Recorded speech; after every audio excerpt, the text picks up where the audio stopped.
The great secret to have love to Hashem, love to Torah, is love to have a fellow Jew. Welcome, everybody. This is Ordinary People with Extraordinary Stories. I'm Chana Weisberg, host of this podcast. So today we thought we would change things up a little bit. And instead of me interviewing one of our many guests, my colleagues decided that they would be interviewing me. You see, a couple weeks ago on January 28th or the 19th of Shvat, my beloved father, Harav Dovid Schochet, from the community in Toronto, passed away. And he was a beloved, respected community leader, shliach of the Rebbe, halachic authority known worldwide, leading the Toronto community for over 66 years. And my colleagues thought it would be interesting to hear a little bit about the behind the scenes, what his life was like, and what it was like for me to be privileged to be his daughter. It was with great hesitancy that I accepted this challenge, and I hope that you will be inspired by this interview. Hello, and welcome everybody to another episode of Ordinary People, Extraordinary Stories. Today, I, Menachem Posner, am standing in for Chana, and I'm excited to share with you that our guest is none other than Chana Weisberg. So I'll begin this conversation, first of all, just on behalf of myself and the Chabad.org family and the viewers over here, by extending our condolences to you and to your family on the passing of your father, who was such an inspiration to you, I understand. And I would just begin by asking you to tell us his story. Where did he come from? How did he become the legendary Rabbi Dovid Schochet that he has been for so many years for so many of us? Thank you, Menachem. So, first I just want to say that for anyone who's watching, like it's impossible to encompass my father in an interview, and any lack is only on my part, because it's obviously not something that you can share in an hour, in a lifetime. There was so many different components to his life and to his personality and to his accomplishments. So this is just a little glimmer. This is just a little glimpse, a little window. I thought I knew my father. I over 50 years, 57 years, I'm with my father. I live near him. I lived for most of my life around the corner from him. But it was during the Shiva that we were just hearing from so many people what I never knew, because my father never spoke. He didn't find a need to share who he was speaking to, who he was helping. A lot of people help people and do things for people, and they'll share. They'll tell you in confidentiality. I helped an individual. They won't say the name. He had so many incredible stories, and yet the stories really came out from the people who were sharing it with us. So that's just to start. There was so many different aspects of my father. But yeah, I mean, where should we start? I think we should start at the very beginning. Okay. Right? He was born 91 years ago. Yes. If you can just, share a little bit about his parents, his upbringing. Where did he come from? How did he become who he was? So he grew up in the famous Schochet family. There Mhm. was 10 children. My grandmother was an only child. She was an only child, and she went on to raise 10 children. Her parents were killed in the war, but my grandmother and my grandfather went to Switzerland, where my grandfather was the rabbi there, and that's how they were saved from the war. And that's the beginning years of how my father grew up. My grandfather then later moved after the war to Holland, to The Hague, where he was offered a position as chief rabbi. It was interesting when I was lecturing there. The community actually showed me a community book which had a letter from the Frierdiker Rebbe to my grandfather. My grandfather had some different correspondence with him. He was not a Lubavitcher at that point, but he had correspondence with the Frierdiker Rebbe, where in one of them the Frierdiker Rebbe says to him, that many people, many children during the war, their parents were afraid that they would be killed by the Nazis. So many parents gave them to priests or nuns to hide them. And the Frierdiker Rebbe was asking my grandfather to please do whatever you can to save these children, because for every moment, these were the words, because for every moment that they are in these places, their parents in the afterlife are in terrible pain. So do whatever you can to save those children. So that's where my father, they spent on their way to Toronto. That's where they were. And then my grandfather took on a position in Toronto where most of the time he was teaching. He spent a lot of years teaching, and it was the Rebbe who actually told my father to go on shlichus to Toronto, who sent him on shlichus to Toronto.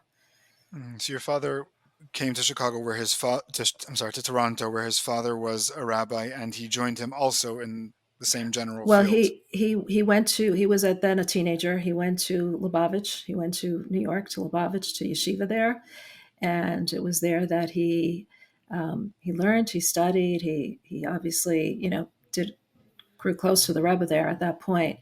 And the Rebbe sent him when it was 1957, and there was this terrible attack in Kfar Chabad, a terrorist attack, and there were children that were killed, and a teacher that were killed.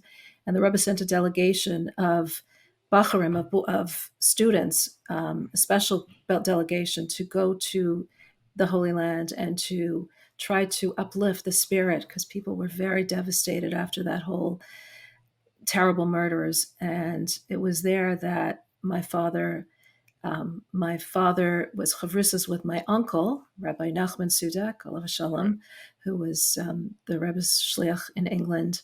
And Nachman gave my father a sitter from the Rebbe to give to his sister, my mother. And it was there that my father met my mother, and the rest is history. They decided to Now, get married. I'm going to guess that they came from very different backgrounds. Your father came from the European, I guess Western European, non-Hasidic background, and your mother was from very Russian Chabad milieu. Like, how did that work? What was their common? What language did they speak to each other? It's a good question. Well, my mother they both spoke Hebrew and they both spoke Yiddish. So I guess I didn't even ask them what they communicated, but I know Well, when we were little, they would always speak Yiddish when they didn't want us to understand things for a while. So yeah, definitely, my mother was, at the point she was actually a dentist, and she left everything, she gave up everything to join his shlichus, because the Rebbe said that they should, the Rebbe gave a bracha, and the Rebbe said that my father should go on shlichus to Toronto. He originally was thinking of doing other things, not becoming an electrical engineer, doing other things, not so his Torah wouldn't be his. Our rabbis teach us that we shouldn't get our livelihood from Torah. And the Rebbe told him, this is where you'll find your calling. This is where you'll find your satisfaction. It's in teaching people and being with people and influencing people. And he took the Rebbe's, this as his mission statement his entire life. He was always involved with helping people in the most detailed ways, in the most beautiful ways. He was there for people. Throughout the Shiva, we're hearing from so many people from literally all walks of life.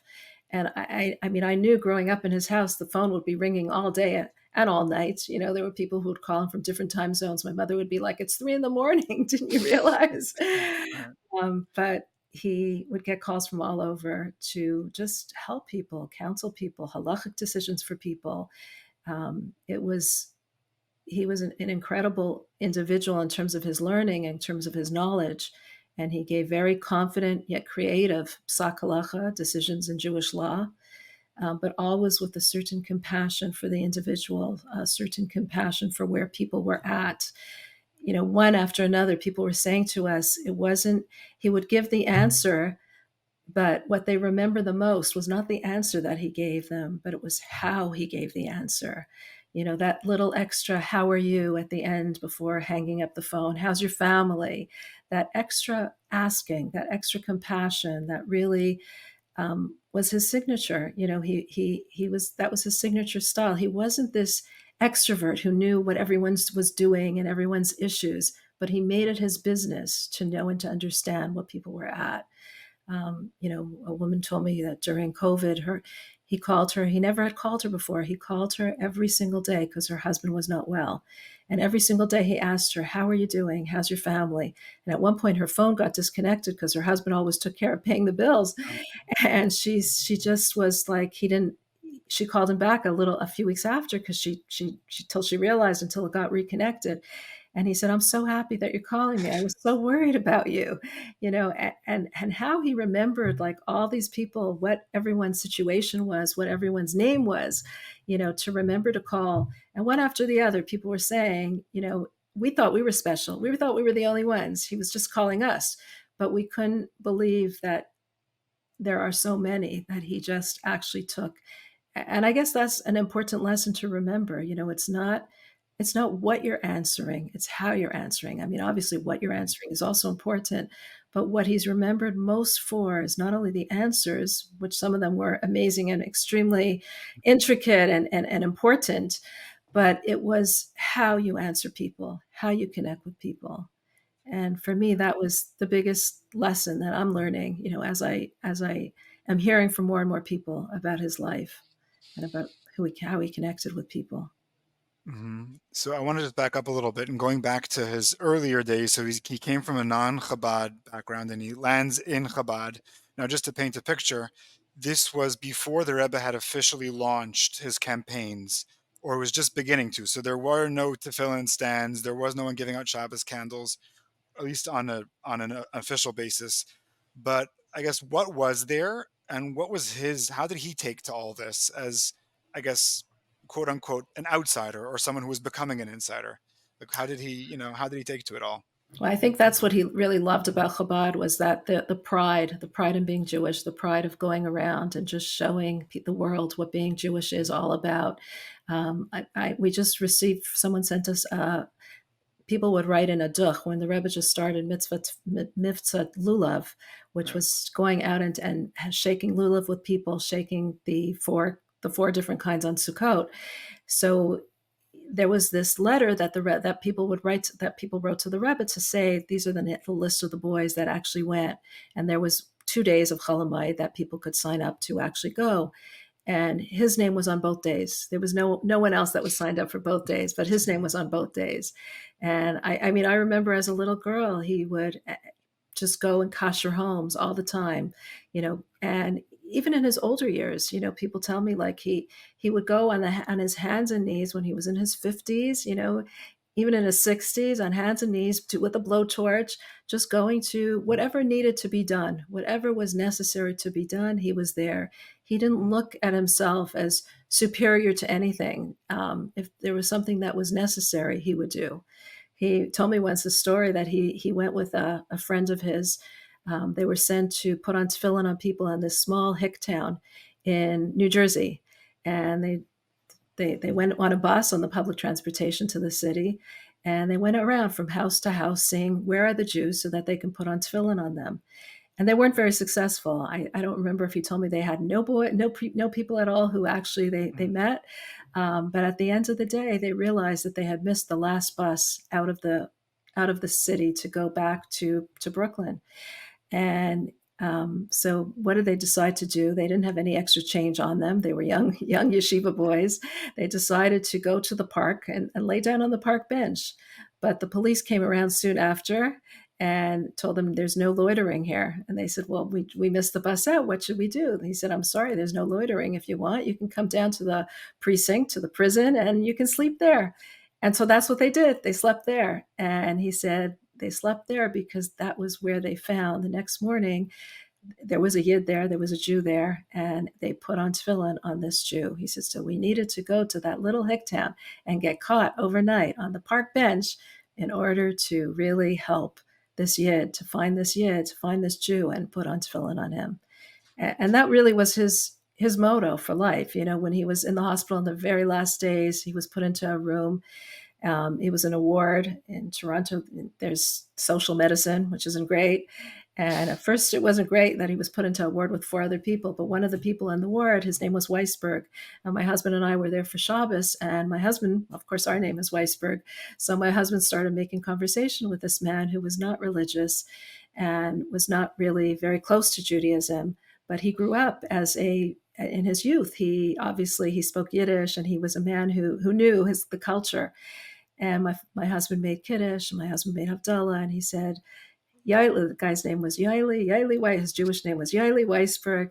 And my father said to me, maybe I ended up right here in this hospital bed, in this hospital, just in order to make Kiddush and Havdalah so that this Jew could hear about it. Wow. That was, sorry? I think he sounds like he's a person who really focused on every individual from a lot of these things that you're saying. At the same time, I want to point out for our listeners who might not be aware that he was very much a broader communal figure. He was the president of the Vat Rabbanim, which is the rabbinical council, for 30 years, which I also understand was he was not actually the typical. president. It was a rotational position. He was the president it was supposed to be rotate after 4 years, but after 4 years of him doing it, he was such a man of peace. He stood his ground. He was very, very, very, very much inflexible in what he felt was his values. But at the same time, he knew how to do it in a way that with humor, with a twinkle in his eye, that people could accept it, that people understood that this was something that was for their benefit. And after that 4 years, rabbis can sometimes be one at each other. But after those 4 years, they said, Rabbi Schochet, we need you to continue. And they didn't let him leave until his very, end of his years. Wow. That was, but that was really his hallmark, like standing his ground when it came to halacha, being very proud of who you are, what you are, but at the same time, finding compassion for people, finding a way to say it. And I mean, there was tremendous miracle stories, of how he did this. Every Simchas Torah, there was a line of people who came for his brachos, who came Really? to hear his brachos, and the line was literally out the door. And he would convene a Beis Din, a rabbinic court of law, with 3 people, him being one of them, and he would give a psak halacha. How would you translate that? An actual rabbinic verdict, decision that different people who couldn't have children, that they should have children, and they had children. Miracles were coming out, at that time. It was really incredible. But he did these all, and so many miracles that happened with him. I mean, you could read online. There's a story of the buffalo with the priest, the priest that I know it's a long story. Can you maybe give us the 2-minute version of it, the very quick version, for those of us who aren't going to go online? Sure. Basically, it was, he was asked to speak at a seminar, and at the seminar there was Jews and non-Jews, so he wasn't sure if he should actually attend. So he asked the Rabbi Chodakov, who was his uncle, who was the chief secretary of the Lubavitcher Rebbe, whether or not he should go, and he was told to go. But he decided to he should speak about something that's applicable to Jews and non-Jews. And so he chose tzedakah, which is charity, because that's something that's applicable. And in it, he told a story about a great man that lived, a great rabbi who was the Tosfos Yom Tov, and who during his time, there was a miser in his community who never gave money for charity. And at the end of this miser's life, people were obviously very irked by them because he was so stingy, but they realized that this miser had actually given charity, but very discreetly. He had told a butcher and a baker to always deliver every Friday to all the poor people in the city. And so when this miser passed away, the poor people came to the Tosfos Yom Tov and said, we have no money. And all of a sudden, without any notice, they stopped. And it was then that they realized who this miser had been. So my father said this story, and in the crowd, there was this priest who had grown up not knowing that his mother was Jewish. His mother had told him on her deathbed that she's a Jew, but he thought that she was hallucinating. His father was a major in the U.S. Army, and he had traveled to Europe, and it was there that he found his war bride during the war. He brought her back, but they never really spoke about his mother being Jewish. And on her deathbed, she confessed to her son that she is Jewish, and so much so that he should even know who his ancestors were. And she cited this story. But the priest thought that she was simply hallucinating, that it wasn't something clear. It was the end of her life. He thought maybe she was just making up stories. But when he heard the story straight from my father, he realized that the story was true. And he asked my father, what should I do? And so my father told him, you spent so many years of your life learning another religion that's foreign to who you are. And now you need to at least know a little bit more about Judaism. And he gave him numbers of people to call in his city. He gave him his own number. He didn't hear from him for many, many years. And when my father was traveling to Israel at one point at the Kosel, he meets this man who says to him, Rabbi Schochet, Rabbi Schochet. He turns around, a man completely religious with children at his side. He says, don't you recognize me? I'm that former priest you met in Buffalo. And my father is a direct descendant of the Tosfos Yom Tov, and the priest is a direct descendant of this miser. Wow. And they just met at this point in time. But So my father's this is a story, which means that both of your families were aware of this story for more than 300 years until right the circle came around. That's a came very, around. wow, that's Exactly. amazing. That's Exactly. amazing. So, But, I think like at one point, there was so many miracle stories that happened with him. And at one point I asked him, like, Daddy, how are you able to do all these miracle things? Like, what does it mean? I'm his youngest, so we had a very loving relationship. I could ask these kind of questions. And I'll never forget what he told me. He said, Shlucho shel Adam kamoso, the messenger of a person is like him. He felt he was sent by the Rebbe, and he had special strength, special kaiches, special abilities that the Rebbe gave him.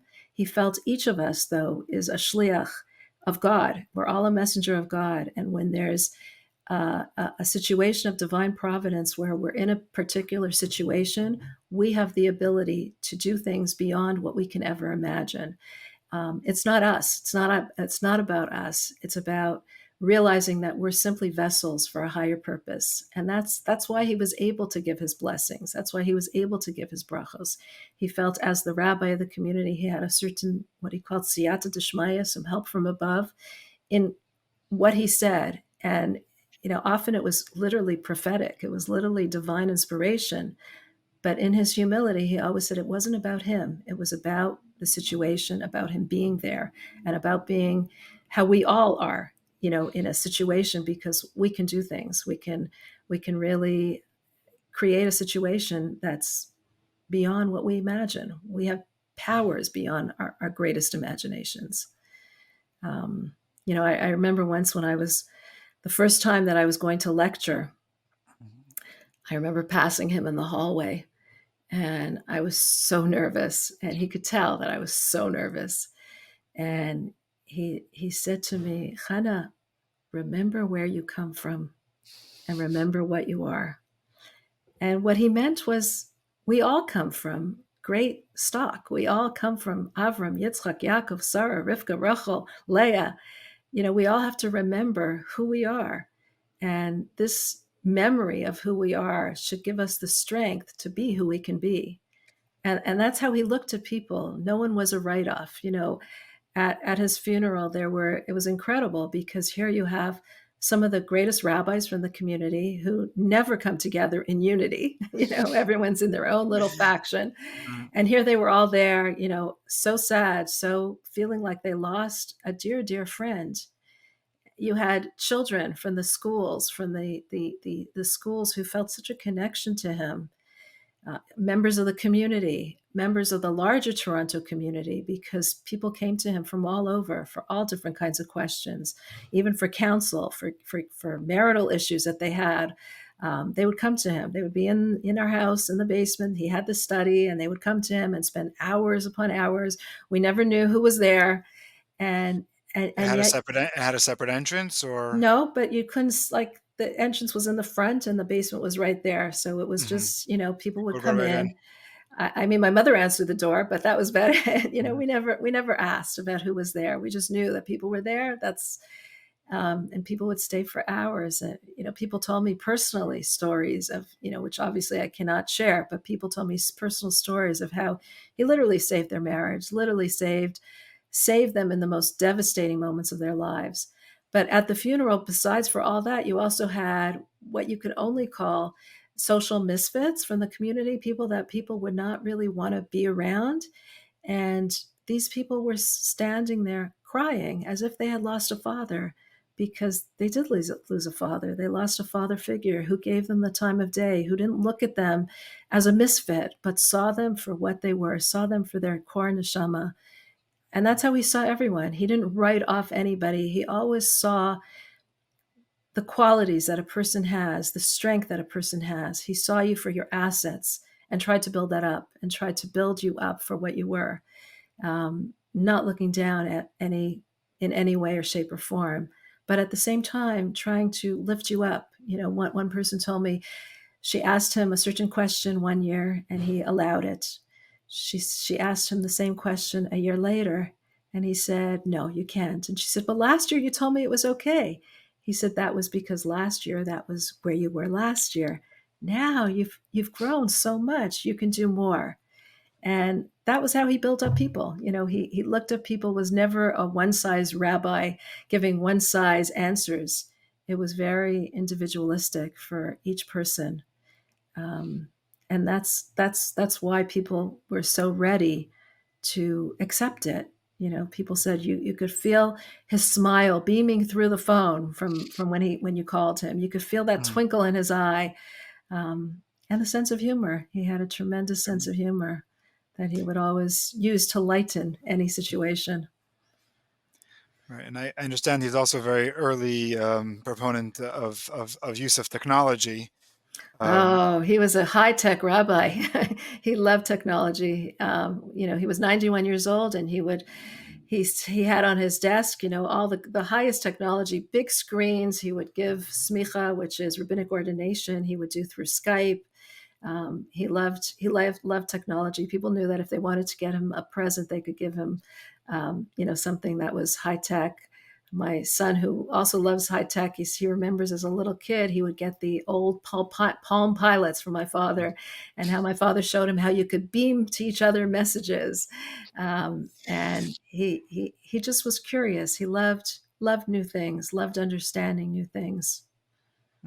He also was, I understand, involved in recording the Rebbe's talks going back in the 1950s, when high technology then meant large reel-to-reel recordings and clunky setups. And it's really to his credit that the world has I don't know how many hours of recording of the Rebbe that we now can listen to and share and be inspired by and learn from.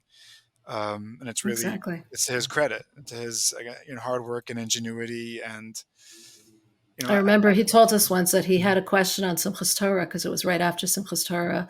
Already, it was past Simchas Torah, but it was still Simchas Torah for the Rebbe. The Rebbe would farbrang at the end of it, and he would record, the farbrangin. And he, at one point in time, but he asked a question. He asked some of the greatest rabbis of the time to make sure that it was okay for him to record it. And right. we have it thanks to his foresight and his ability of doing that. Yeah, Right. So that's he was a big chassid of the Rebbe. He felt like, people keep saying in every way he emulated the Rebbe. He was a chassid in terms of how he emulated the Rebbe's ways, that love for people, that recognition, that looking at people, and that devotion, in everything that he did to really build up the community, and whatever it took to build it up. There was yeah. Go ahead.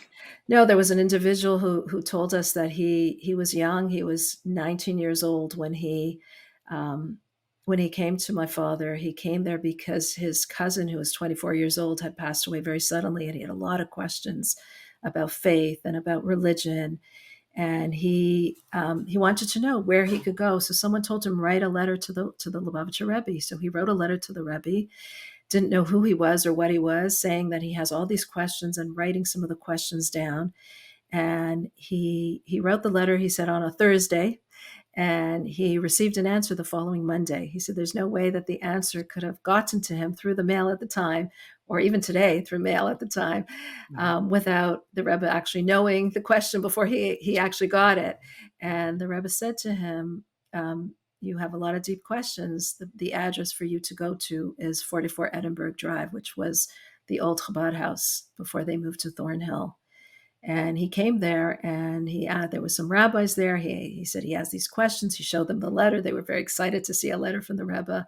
And they told him, this is beyond our pay grade. You have to ask Rabbi Schochet, who will be here any moment. You can ask him. And he sat down with my father, and my father says, okay, we have a lot of work to do.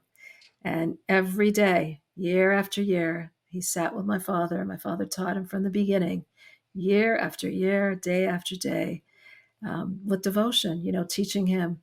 At one point in time, one time he told us there was someone who called my father when he was learning with him. And it was a woman who said, Rabbi Schochet, I'm ready to end my life. No one cares about me. No one, I have nothing anymore. I'm at the end. And just before I ended, I just had to call you because you're the only one that cares. Mm-hmm. And he said to her, hold on, I have to say goodbye in person. Wait for me. And he obviously ran over to her house and saved her from a suicide. This Wow. was just, one example of so many of people who he literally transformed their lives and saved their lives. Mm-hmm. Now, I mean, if that's obviously a very dramatic example, but I'd imagine that his care extended to probably more minor and maybe less important, but equally, significant. Of What other course. examples could you give of the way he just related to individuals and made himself aware of their needs and their, where they were at? So a woman told me she had a lot of children, and she said to me, her Mendel was 11 years old, she says, and my father came over to her, and he said, he used to test boys sometimes just in the hallway. They would be learning. He would speak to them, ask them what they were learning. And my father came over to her and said, your Mendel finished reading all the books in the library. There was a library in Chabad.org of Jewish books so that the children could take out Jewish books. And she says, okay, so he finished the books. So my father says, so what are you going to do about it? She says, what should I do about it? He says, buy him some more books. And she says the sensitivity, she didn't even know that her son had finished reading all the books. She didn't think twice about it. But my father was telling her, he finished the books. That means you need to do something to get him more books. Be involved in something, in a positive pursuit that he can have. There were so many people who told us, a lady told us her daughter at one point in time called my father. She said she was so embarrassed. Her daughter, 6 years old, she was calling the Rav's number. She didn't know how she got the number, and she's calling him to ask a question. And she called him afterwards, and she called him to say like how sorry she was that her little daughter was bothering him.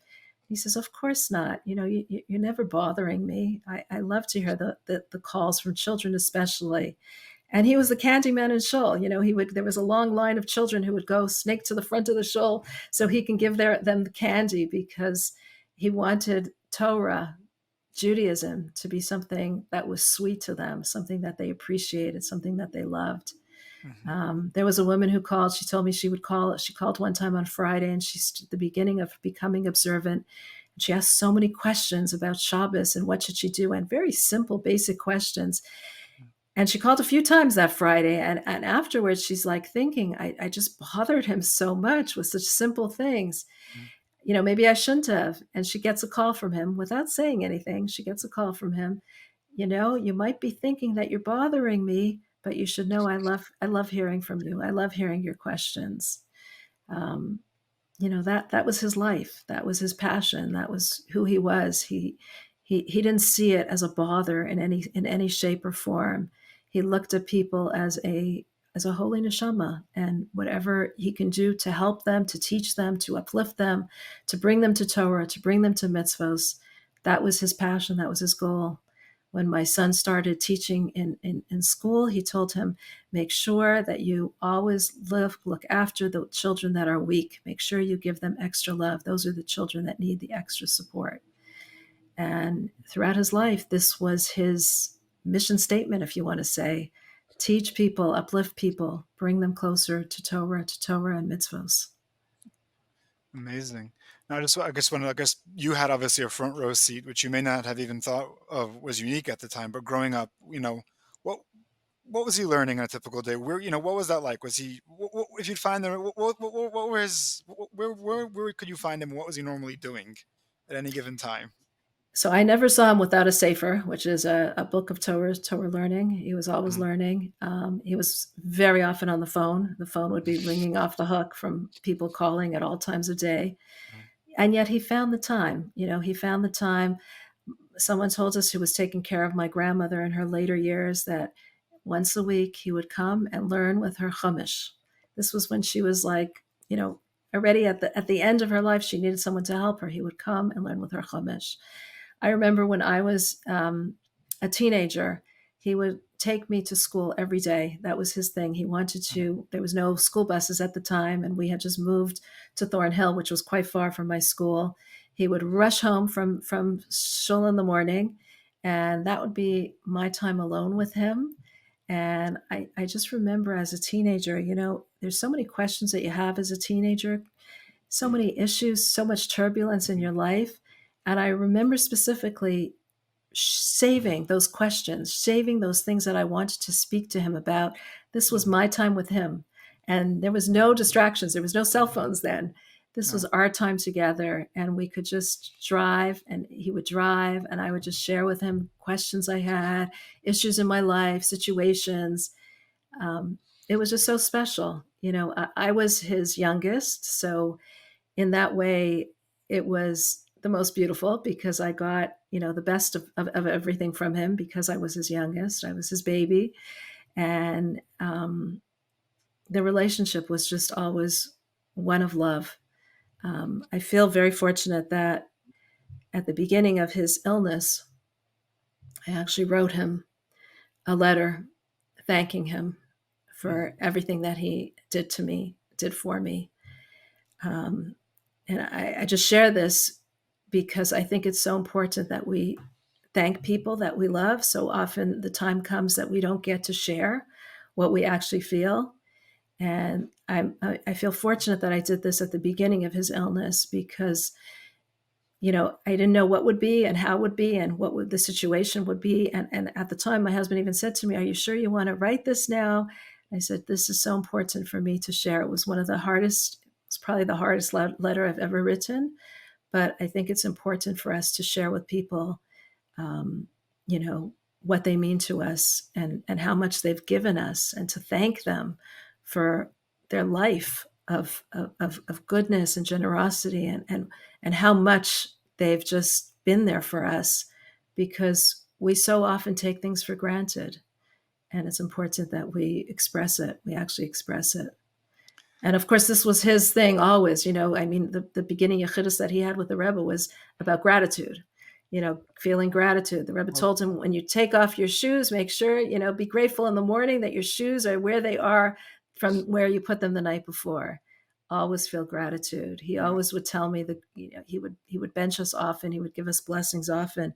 And he always would say the greatest blessing that a person can have is seeing the blessing in their life.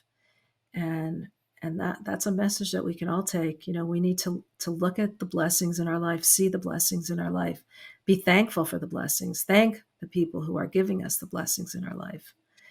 um, that's Wow. really an important message. Right. So you mentioned, the I guess the end of his life and his illness. How did that work? He was such a, involved communal leader. I don't think he ever officially retired, at least not that I know of. Like, how did Yeah. how did that continue throughout his illness? And, what did you observe at that time? The last time that I came to visit him, um, there was a woman at the end of a long day in the hospital. There was a woman who called, and she says, I must speak to Rabbi Schochet. I said, "You can't. He's in the hospital." She said, "I have to speak to him. Can you please give him over a message?" I said, "Of course." She said, and she was a woman who wasn't in the community. She was living in Brooklyn. She said, "Tell him that Esty from Brooklyn is calling, and please tell him that the last conversation I had, which was right before he went to the hospital when he was very, very sick." She said, "Please tell him that what he told me then changed the direction of my life." And that was just, his way of like thinking about others when he was in such a situation himself. His he was always, what can I do for others? How can I help others? On my way to the hospital one time with my mother, I was driving her to the hospital, and she looked into her mailbox, and in her mailbox, there was an envelope with a question for him. And he often had these kind of questions, but someone obviously didn't know that he was right now in the hospital on his death, literally on his deathbed. And, my mother just took the envelope, put it in her purse, took it to the hospital. And the hospital just takes it out of her purse, gives it to him. And I'm like looking, because this is like, I couldn't believe what was going on, but they did it in the most natural way. My father looks at the question that was given to him, and he tells me, call the person whose number was on the envelope and tell them it's kosher. And, this was from his hospital bed. Um, people who came to visit him when he, in the last days, would just get blessings from him. I remember saying to one person, there's diamonds in this room. There's just diamonds in this room. And people said, we came to uplift him, but he's giving us that uplifting. He's uplifting us in just the way he went about it. At the very end, we got the call on a Sunday that his situation had taken a turn for the worse, and it was my schedule to come the following week, but I was asked to. Was told that it looks very bad, and this was in the afternoon, and until we got the flight, until we got to the airport, which is an hour from our home. And I was FaceTiming to my family there, and there was already a minion of people around his bed. And I thought for sure that I would miss it. And I asked my niece to just put the phone by his ear. And I said, Daddy, I'm coming. I love you. Please forgive me. And thank you for everything. And we landed in Toronto, and he was still here. And we made it. My husband and myself and my son made it to his room. He was still alive, and my husband and son were singing. My family were around. Already the minion of people had left because they didn't know it was taking a while. And my grandmother had passed away with all her children, her 10 children surrounding her, many of her grandchildren there, and that we were all singing. I was there in the room. I remember so clearly how we were all singing to her and how she looked at every single person. She got this last wave of energy in her last moment, and she looked at every person in the room, one by one by one, and then her neshama left as we were all singing. So I knew he enjoyed the singing. So I asked my husband and son to sing Nigunim for him, and for about 2 hours they were singing for him. And his neshama, his soul, left him just as they were singing Ani Mamin, B'vias HaMashiach. I believe in the coming of Mashiach. The time before that, the last thing that I did for him was I put on tefillin on him. I helped him to put on tefillin. No, I didn't know how to do it. My husband showed me the day before.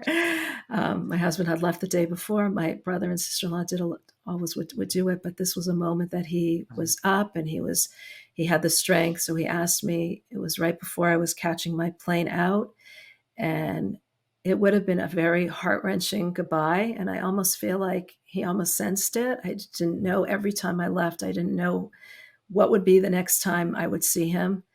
And that was when he asked me to help him to put on his tefillin. And it was almost like he was saying to me, we connect with mitzvos. The way that we can connect is through mitzvos. And the message that he would really want is do a mitzvah for him. Do a mitzvah. If he had any impact in your life, if hearing his story has any impact on you, if in any way you feel connected to him or any of his children, do a mitzvah. Do a mitzvah. Le'ilu nishmas Reb Dovid ben Dov Yehuda. Do a mitzvah. That's how we can connect. That's what we can do now. Wow, what an amazing sounds. I guess a completion of a life truly well lived. Every moment and every encounter and Well, people every bit of it. say it's the end of an era. Everyone was saying it's the end of an era. He was a legend. And I say he wouldn't want that. He wants us to continue the era, it's us to be the Mhm. legend. He wouldn't want us to say he's the end of an era. I don't think he would want this whole interview, except for the fact he would say to me, if it brings people to do something, if it brings people to be inspired, write about it. When he was sick years before that, in his 70s, he had a growth on his kidney, and we thought it was cancerous. They said it was 95% malignant, but it ended up being benign. But we did not know that. It was miraculous. Mhm. And he asked me to write it out. It's actually on Chabad.org, the whole story, because you see Brilliant. the way that he reacted to a situation, how he reacted to that particular situation. I remember he told my mother at the time that he has this particular book in his study, and she should make sure she returns it to this and this place where it belongs because it wasn't his. His presence of mind at that moment, when he didn't know what was going to be, to just say, make sure you return the book, amongst his thousands of books, to remember that Right. one. Um, Amazing. yeah. Amazing. Well, that was right. So I guess as you mentioned, I know you discussed this before we began the call, and you're saying it again now, and I think it's so important that he was a person, it sounds to me, a great scholar, but a very practical scholar, both in application of his learning and just being, understanding what people needed to do and making sure that they do what they need to do. And I guess we can all learn from him. And some mitzvah, we can grow, we can change, we can be that much more kind and compassionate to somebody else, and in And that don't way. and don't put yourself in a box. Don't think that Mm. you are a certain way. We all have such amazing abilities, such amazing potential of what we can do. That was his attitude. Build up people in whatever way. The way you look at yourself and the way you look at others. Do but do it in a practical way. Do it. It wasn't like high in the clouds. It was bring it down to earth. Do one thing, do one practical thing to realize who you are, to realize your potential, to realize your connection to God, to realize what you can become, to be connected to your soul. um, that was his message. That was his life. And in whatever way or shape or form, whether it meant crawling on the floor to be with a blowtorch to kasher a kitchen, in a camp or in a person's house, or picking up the phone call at three in the morning because someone's calling from halfway across the world, or helping people in a crisis situation where they lost a loved one, or they were in family harmony was an issue. Whatever the situation, we can all do something to help another individual, to help another Jew, to uplift them, to bring them closer to their Father in heaven, to God. All right, well, thank you very much. This clearly is not an easy conversation to have. Certainly not so soon when things are, obviously so raw and so real and so Yeah. strong. At the same time, I appreciate it, and I know that those who are going to watch this soon are going to appreciate it as well. And thank you. I think it's important. I mean, as a tribute to your father, and also, I mean, there's so many of us in the Chabad.org family who read your writing and watch your videos, and this, I think, gives us a very, a glimpse into a, a, y- your life and what built you, and we're grateful for that, and we're grateful to It's your important, father. it's important when we look at our families, Mhm, as well as others, like that carpool time for me mhm, was so precious. I remember one time he asked me to take over a class that he was mhm. giving to women because he was called out at the last minute. And he turned to the woman and he said, "Don't worry, my substitute is even better than me." And the Yeah. confidence that gave me, that how that Mhm. made me feel like a million. But we can all make someone feel like a million.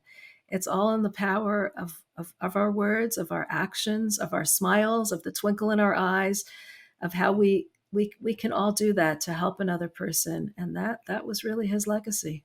All right. Well, indeed. Thank you very much. Thank you.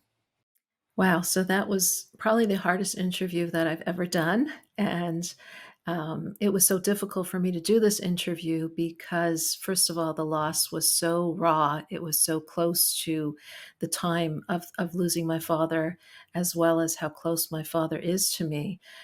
But also, it was so difficult because it was so hard to take so many dimensions of a person's life, such a full life, and condense it to a 45-minute interview. My father was a tremendous Torah scholar, a brilliant Torah scholar who had a master of Jewish law, whose scholarship was really only equaled to his compassion and love for people, for those around him.